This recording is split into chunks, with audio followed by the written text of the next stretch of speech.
Welcome to 2.1, Transformations of Quadratic Functions, Part 2. In this lesson, we will be writing transformations of quadratic functions. The lowest point of a parabola that opens up, or the highest point of a parabola that opens down, is called the vertex. The vertex form of a quadratic function is f of x equals a times x minus h squared plus k, where a is not equal to 0 and the vertex is h comma k. Notice how h is subtraction here, it's right in front of it, and k is plus. So you can think of this as kind of the opposite of whatever this is, comma this, as your vertex. A indicates a reflection in the x-axis, so if it's negative, it flips down, okay? The number itself, if it's between 0 and 1, it is a shrink. If it's greater than 1, it is a stretch. H is the horizontal translation and K is the vertical translation. So let's take a look. Example 3.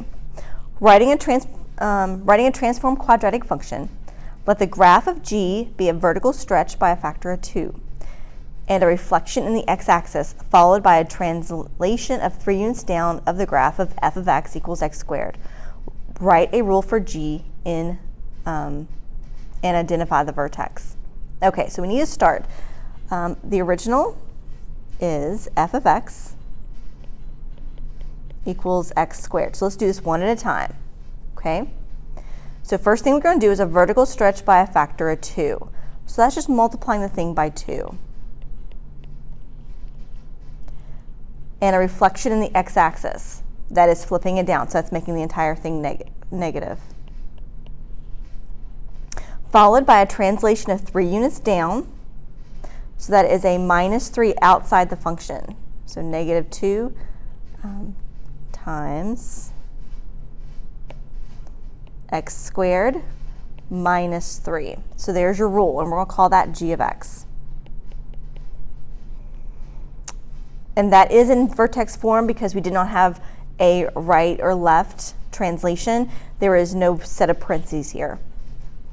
All right, so since we have this, they want us to write the vertex. The vertex, we just grab it right from the equation. It's any number being subtracted or added to x, but remember the x is live, so it's always the opposite, but there is nothing inside a parenthesis there, so that is 0, and the y-intercept is negative 3. All right, let's look at example 4. Writing a transformed quadratic function.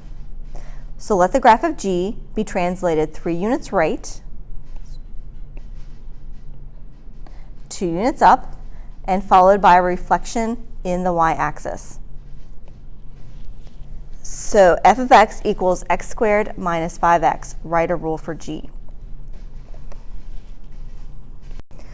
So the first thing we're going to do is 2 or 3 units to the right. So we're going to pull from what we know before. We know that right and left is inside the function.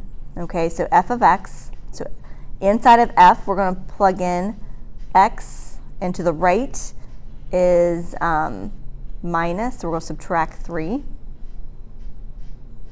inside the function. So I'm going to plug this into my f of x. So this is x minus 3 squared minus 5 times x minus 3. Let's simplify before we go any further. So when we multiply x minus 3 out, that is not just x squared minus 3 squared. A lot of people forget how to multiply these out. So that is x minus 3 times x minus 3. And then we multiply this out, we distribute. So x times x is x squared. X times negative 3 is negative 3x. Negative 3 times x is negative 3x. Negative 3 times 3 is 9. Simplify. So there we go. So that is squared. So let's replace that. So x squared minus 6x minus 9. Now I'm going to distribute the negative 5 to my parentheses. So that's negative 5x plus 15. One more step to simplify. Add like terms. We get negative 11x, or x squared minus 11x, and that is negative or positive 6. Take that back. I'm sorry, I messed that up. This is plus. That's a plus. I wrote that down wrong. Sorry about that, folks. All right, so that is plus 24. All right, so now we did the 5 units to the right. Now I needed to do the 2 units up, okay? So all I have to do is 2 units up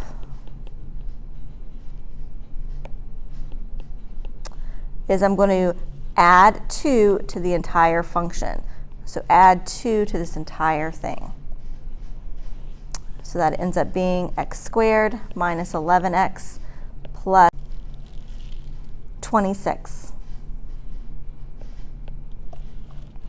We have one more. We need to reflect in the y-axis. Okay, we need to do reflection in the y-axis.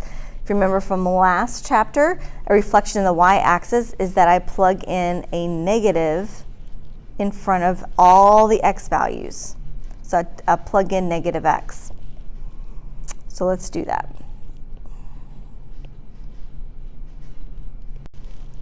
So we take negative x squared minus 11 times negative x plus 26. So replace all the x's with negative x, and that's how you do reflection in the y-axis. And then you simplify. The negative x squared, that's a negative times a negative is a positive, so this just becomes x squared. Negative 11 times negative x is actually just plus 11x, and then plus 26. And this is our g of x.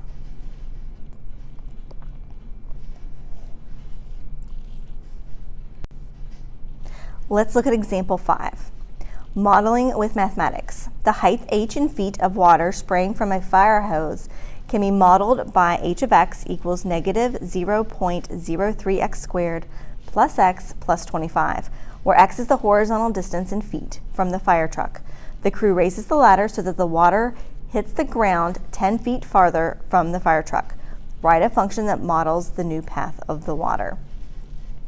So it's kind of nice to draw a picture here.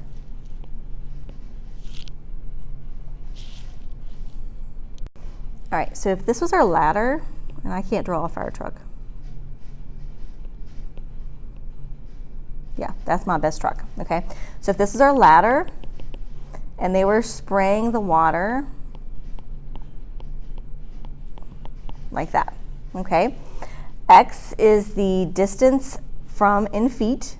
This is in feet from the fire truck, and then the y-axis is the height, the h of x. This is h of x over here, okay?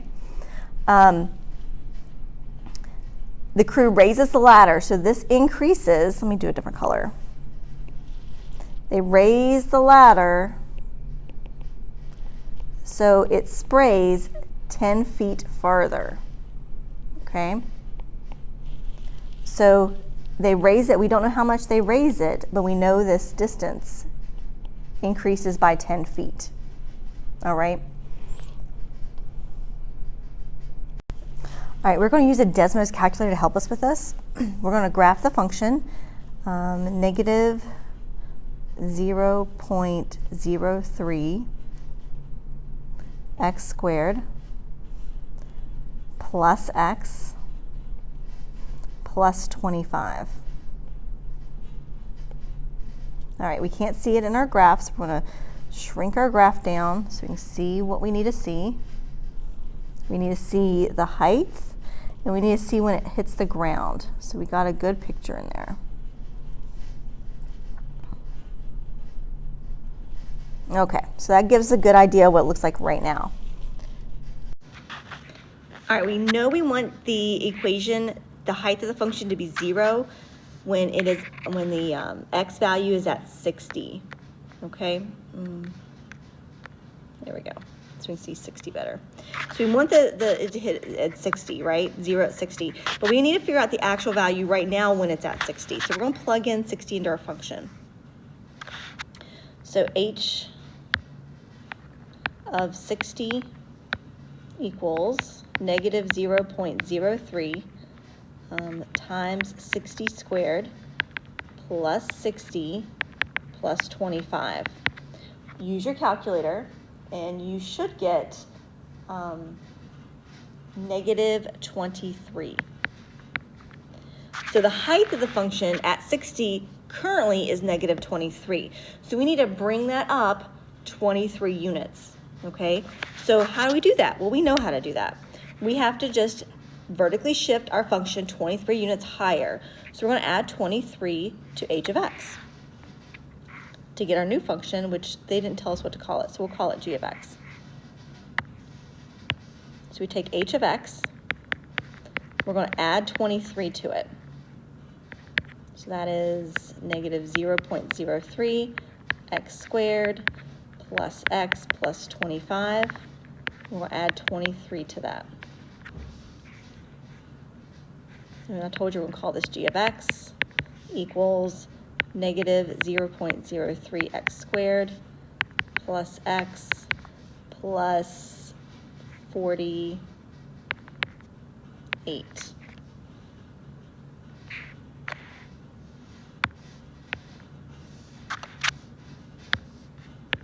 All right, so let's check that, okay? Let's graph it on a calculator. Our Desmo's over here.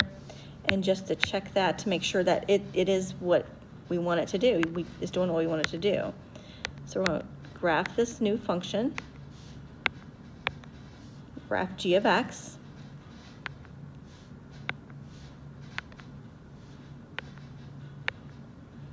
And looky there. 10 units later, it is hitting the ground 10 feet further, okay? The only difference is that I moved the equation up, didn't change a whole lot, except I just did a vertical shift of a horizontal shift of 10, but we used a vertical shift to make that happen.